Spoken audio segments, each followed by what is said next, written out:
ইমাম বলেছে, ইমাম আবু হানিফা বলেছে, ইমাম অমুক বলেছে, ইমাম তমুক বলেছে, কোন ইমামের কথা দিয়ে ইসলাম চলবে? চলবে? আল্লাহ সুবহানাহু ওয়া তাআলা বলছেন, ইয়া আইয়ুহাল্লাযীনা আমানু, এই তোমরা যারা ঈমানের স্বীকৃতি প্রদানকারী, তোমরা শোনো, আতিউল্লাহ, আল্লাহর আনুগত্য করো, ওয়া আতিউর রাসূল, রাসূলের আনুগত্য করো, আর উলিল আমরি মিনকুম, তোমাদের ভিতরে যারা ধর্মীয় নেতা রয়েছে তাদের আনুগত্য করো।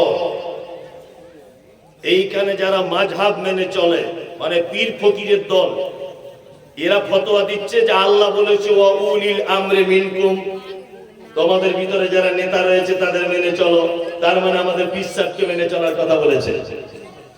আসলে আরবি বিষয় নাও, এখানে আলেম ওলামারা যারা আছেন আপনারা জানেন আল্লাহ শব্দের আগে ব্যবহার করা হয়েছে আতিউল্লাহ, আতিউ মানে আনুগত্য করে চলো। রাসূলের শব্দের আগে এসেছে আতিউর রাসূল, রাসূলের আনুগত্য করে চলো। আর তারপরে আল্লাহ ও ব্যবহার করছেন, মানে এবং উলিল আমরি মিনকুম, তোমাদের ভিতরে যারা উলিল আমর অর্থাৎ ধর্মীয় নেতা, তাদের কথা মতো তোমরা চলো। এখানে দুটো জিনিস ব্যবহার হয়েছে, এক উলি, দুই মিনকুম। আরবি ব্যাকরণের যাদের জ্ঞান আছে জানেন যে পবিত্র আল কোরআনে এবং সহিহ হাদিসে যত জায়গায় মিনকুম শব্দ ব্যবহার করা হয়েছে, প্রত্যেক জায়গায় উপস্থিত অর্থাৎ জীবিত মানুষদেরকে বোঝানো হয়েছে।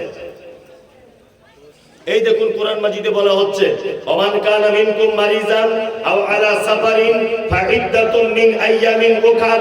আল্লাহ তাআলা বলছেন রমজান মাসে তোমাদের ভিতরে যদি কেউ অসুখে থাকে, তোমাদের ভিতরে যদি কেউ সফরে থাকে, তাহলে তোমরা অন্য দিনগুলোতে এই দিনের গণনাটা পূর্ণ করে দিবে। আল্লাহ বলছে তোমাদের ভিতরে যদি কেউ অসুখে থাকে, যদি কেউ সফর অবস্থায় থাকে, তাহলে এর গণনাটা অন্য মাসে পূরণ করে দিবে। তাহলে বলুন, যে লোকটা মারা গেছে ওর ব্যাপারে আল্লাহ বলছে, না যারা বেঁচে আছে যাদের উপরে রোজা ফরজ আল্লাহ তাদের কথা বলছে? যারা বেঁচে আছে তাদের কথা। এক। দুই নম্বর উলি, উলি শব্দটা বহুবচন, তার মানে আল্লাহ তাআলা বলছেন উলিল আমরি মিনকুম, তোমাদের মধ্যে যারা উলিল আমর অর্থাৎ নেতা, তোমরা তাদের আনুগত্য করে চলো। এইখানে একটা কথা মাথায় রাখতে হবে, সেটা হচ্ছে এই, আমরা কোন মাযহাব মানি না। এক শ্রেণীর মানুষ আছে তারা মাযহাব মেনে চলে। জিজ্ঞাসা করছি, ভাই তুমি কোন মাযহাবের? বলছে ইমাম আবু হানিফাকে মেনে চলি। ইমাম শাফিকে মানো? না ইমাম শাফিকে মানি না। ইমাম আহমদ বিন হাম্বলকে মানো? না ইমাম আহমদ বিন হাম্বলকে মানি না। তাহলে তুমি কাকে মানো? বলছে আমি শাফি মাযহাবের লোক নয়, আমি হাম্বলি মাযহাবের লোক নয়, আমি মালিকি মাযহাবের লোক নয়, আমি কোন মাযহাবের লোক? আমি হলাম হানাফি মাযহাবের লোক। বলে কি বলেন অনেকজন? বলে যারা নিজে নিজে বলেছে আমরা হানাফি মাযহাবের লোক। আমি মুমতাজুল ইসলাম বলছি, তুমি যদি হানাফি মাযহাব বলে নিজেকে পরিচয় দাও, তাহলে কোরআনের এই আয়াতটাকে তুমি অপমান করেছো। কারণ আল্লাহ তাআলা বলেছে মিনকুম, তোমাদের ভিতরে উপস্থিত নেতাদের তোমরা আনুগত্য করো। ইমাম আবু হানিফা এখন বেঁচে আছেন? আছেন? ইমাম শাফি বেঁচে আছেন? ইমাম মালিক বেঁচে আছেন? ইমাম আহমদ বিন হাম্বল বেঁচে আছেন? বেঁচে নেই। তার মানে যারা বেঁচে নেই তাদের আর আনুগত্য করার প্রয়োজন নেই। বর্তমানে আল্লাহ অত্র আয়াত থেকে উলিল আমর যেটা বুঝিয়েছে, সেটা হচ্ছে বেঁচে আছে যারা ধর্মীয়, যারা পণ্ডিত, ধর্মীয় যারা বড় বড় পণ্ডিত রয়েছে, আল্লাহ তাআলা বলছেন ধর্মীয় ব্যাপারে তোমরা তাদের কাছে জেনে নাও। ওই জন্য তো আমরা আহলে হাদিসরা বলি যে আমরা চার ইমামকেই মানি, কোন একজনকে মানি না। মানতে যদি হয় চারজনকেই মানতে হবে, তাই না? একজনকে ধরে রাখা যাবে না। আর শুধু এই নয়, আপনাকে আর একটা আশ্চর্য কথা বলে দিই, সেটা হচ্ছে এই, আল্লাহ নবী সাল্লাল্লাহু আলাইহি ওয়াসাল্লাম পৃথিবী থেকে চলে গেছেন 11 হিজরিতে। কত হিজরিতে? 11 হিজরিতে। ইমাম আবু হানিফা রাহিমাহুল্লাহ ওনার জন্ম হয়েছে 80 হিজরিতে।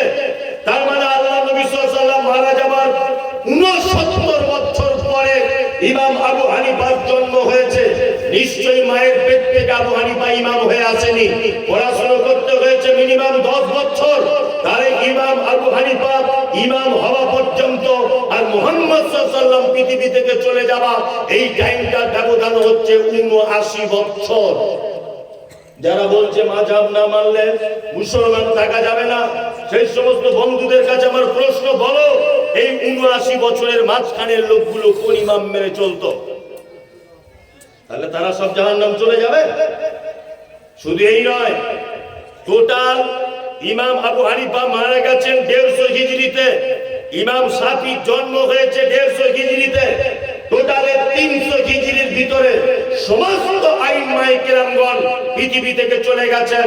ইমাম আবু হানিফা চলে গেছেন, ইমাম আহমদ বিন হাম্বল চলে গেছেন, ইমাম মালিক চলে গেছেন, ইমাম ইবনে তাইমিয়া চলে গেছেন, ইমাম বুখারী চলে গেছেন, ইমাম তিরমিজি চলে গেছেন, ইমাম আবু দাউদ চলে গেছেন।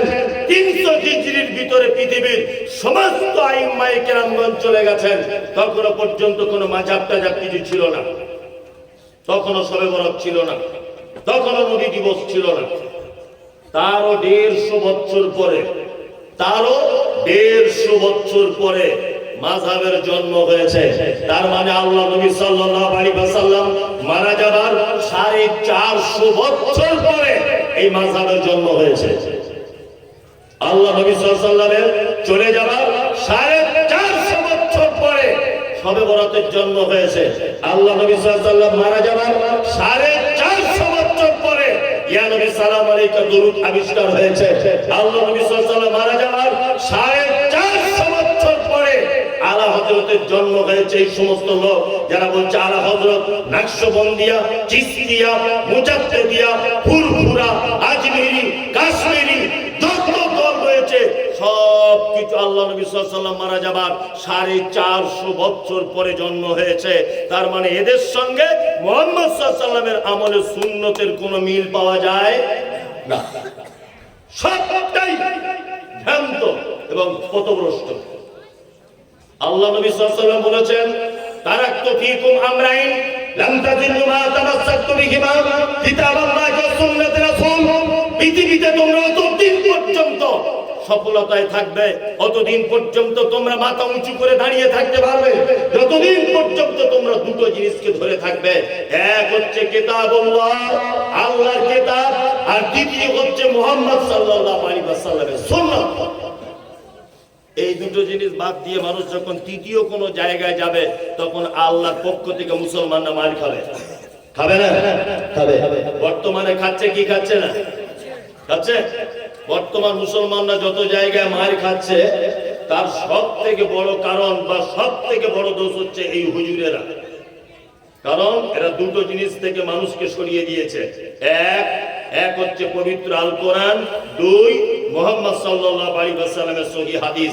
এই দুটো জিনিস থেকে মানুষকে সরিয়ে দেওয়ার কারণে আজকে সারা ভারতবর্ষের মাটিতে মুসলিমদের উপরে এই অত্যাচারের চরম লীলা চলছে। তার মাত্র দুটি কারণ, সহিহ হাদিস এবং কোরআন থেকে আমরা দূরে সরে এসেছি। তাই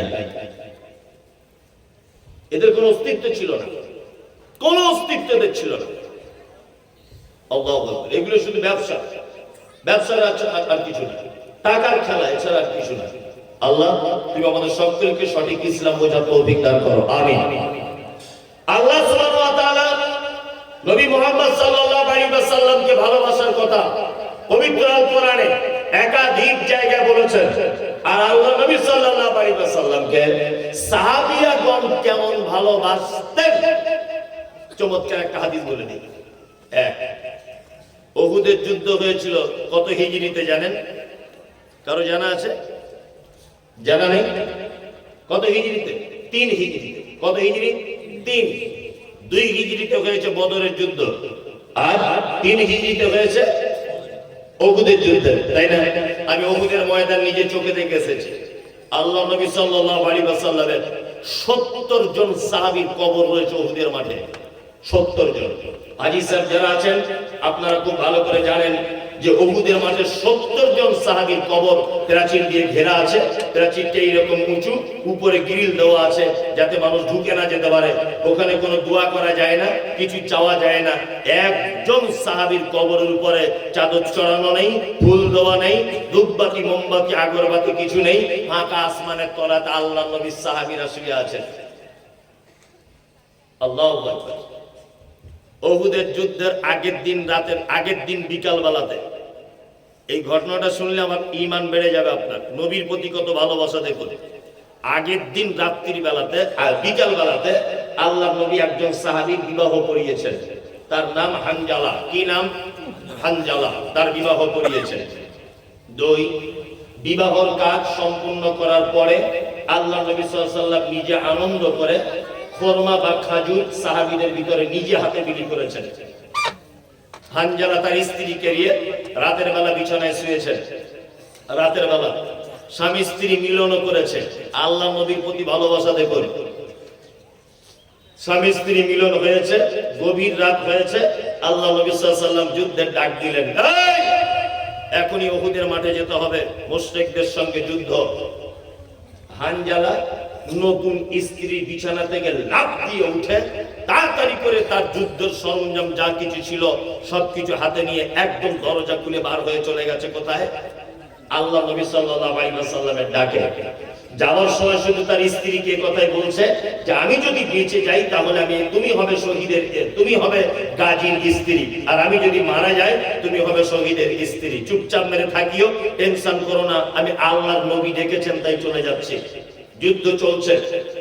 আপনারা জানেন যে উহুদের যুদ্ধে মুসলিমদের পরাজয় হয়েছিল, জয়লাভ করতে পারেনি। একটা মাত্র কারণ, সেটা হচ্ছে আল্লাহ নবী সাল্লাল্লাহু আলাইহি ওয়াসাল্লাম এই যুদ্ধতে যাওয়ার সময় 50 জন তীরন্দাজকে আব্দুল্লাহ ইবনে জুবাইরের নেতৃত্বে একটা ঘাঁটি ছিল উহুদ পাহাড়ের এক সাইডে, একটা গিরিপথ। এই গিরিপথে আল্লাহ নবী সাল্লাল্লাহু আলাইহি ওয়াসাল্লাম 50 জন তীরন্দাজ যারা তীর চালাতে পারত আব্দুল্লাহ বিন জুবাইরের নেতৃত্বে আল্লাহ নবী বলেছিলেন, আব্দুল্লাহ বিন জুবাইর এই 50 জন সাহাবীকে নিয়ে তুমি ওই গিরিপথে দাঁড়িয়ে থাকবে। যুদ্ধতে যদি আমরা জয়লাভ করি তবুও তুমি গিরিপথ ছাড়বে না, যুদ্ধতে যদি হেরে যাই তবুও তুমি গিরিপথ ছাড়বে না। শুনে রাখো আব্দুল্লাহ বিন জুবাইর, তুমি যদি দেখো যে আমরা মারা গেছি, আমাদের মাথার উপরে কাক বসে আমাদের মাথার মগজগুলো একটা করে বার করে খাচ্ছে, তবুও তুমি গিরিপথ ছাড়বে না যতক্ষণ আমি মুহাম্মদ সাল্লাল্লাহু আলাইহি ওয়াসাল্লাম আদেশ না করব গিরিপথ ছাড়া। মুসলমানরা যুদ্ধ করছে বেঈমানদের সাথে। এক পর্যায়ে মুসলিমরা তাদেরকে মেরে ময়দান ছাড়া করে দিল। তখন সাহাবীদের ভিতরে ইখতিলাফ, মতভেদ সৃষ্টি হলো। মতভেদটা কেমন? কিছু কিছু সাহাবী বলছেন যে এই তো মুসলমানদের জয় চলে এসেছে, বেঈমানরা তাদের সমস্ত কিছু ছেড়ে দিয়ে পালিয়ে চলে যাচ্ছে, আমাদের আর গিরিপথে থেকে লাভ নেই, আমরা গিরিপথে থাকবো না। আব্দুল্লাহ বিন জুবাইরের কথা তারা মানলো না। আল্লাহ নবী সাল্লাল্লাহু আলাইহি ওয়াসাল্লামের একটা কথা অমান্য করলেন। কিছু সাহাবী তারা গিরিপথ ছেড়ে দিয়ে অন্যান্য যুদ্ধের মালগুলো লুটতরাজ করতে লাগলো বা এক জায়গায় জমা করতে লাগলো। আর এই সময়তে আল্লাহ নবী সাল্লাল্লাহু আলাইহি ওয়াসাল্লামের দুশমন খালিদ বিন ওয়ালিদ তার নেতৃত্বে ওই গিরিপথ যখন দেখেছে ফাঁকা, মুসলমানরা তাদের মালজাল নিয়ে ব্যস্ত হয়েছে যুদ্ধের ময়দানে, খালিদ বিন ওয়ালিদ পুনরায় আবার এসে ওই গিরিপথ দিয়ে যুদ্ধের ময়দানে প্রবেশ করে মুসলিমদের উপরে বিপরীত দিক থেকে আঘাত হানতে শুরু করলো। এক পর্যায়ে মুহাম্মদ সাল্লাল্লাহু আলাইহি ওয়াসাল্লামকে চরম বিপদের সম্মুখীন করে দিয়েছিলেন। এই সেই যুদ্ধ উহুদের, যে যুদ্ধতে আল্লাহ নবী সাল্লাল্লাহু আলাইহি ওয়াসাল্লামের সাহাবী, তার নাম আব্দুল্লাহ, আল্লাহ নবী সাল্লাল্লাহু আলাইহি ওয়াসাল্লামের সাহাবী, তার নাম মুসআব বিন উমাইর। মুসআব বিন উমাইর বলছেন আল্লাহ নবী সাল্লাল্লাহু আলাইহি ওয়াসাল্লামকে যখন মারার জন্য খালিদ বিন ওয়ালিদ তীর যখন নিক্ষেপ করছে, মুসআব বিন উমাইর যুবক সাহাবী, তরতাজা 18-19 বছরের ছেলে, মুসআব বিন উমাইর আল্লাহর নবীর বুকের সামনে দাঁড়িয়ে গিয়ে নিজের বুকটাকে খুলে দিয়ে বলছেন, আল্লাহর নবী আপনি চুপচাপ মেরে দাঁড়ান, আমি মুসআব বিন উমাইর বলছি, একটা তীরও আপনার গায়ে লাগতে দিব না। আমি মুসআব আমার গোটা শরীরে তীর এসে আঘাত করুক, আপনার কোনো ক্ষতি হতে দেব না। এক পর্যায়ে মুসলমানরা এই যুদ্ধতে হেরে গেল। আল্লাহ নবী সাল্লাল্লাহু আলাইহি ওয়াসাল্লাম যুদ্ধতে হেরে যাওয়ার পরে মন বড় খারাপ, সাহাবীদের লাশগুলো খোঁজা হচ্ছে, মুসলিম কতজন সাহাবী মারা গেছে বিশ্ব নবী গণনা করে দেখছেন 70 জন সাহাবী উহুদের ময়দানে শহীদ হয়েছে। কতজন? 70 জন সাহাবী শহীদ হয়েছেন উহুদের ময়দানে। তার ভিতরে আল্লাহ নবী সাল্লাল্লাহু আলাইহি ওয়াসাল্লামের আপন চাচা, তার নাম হামজা।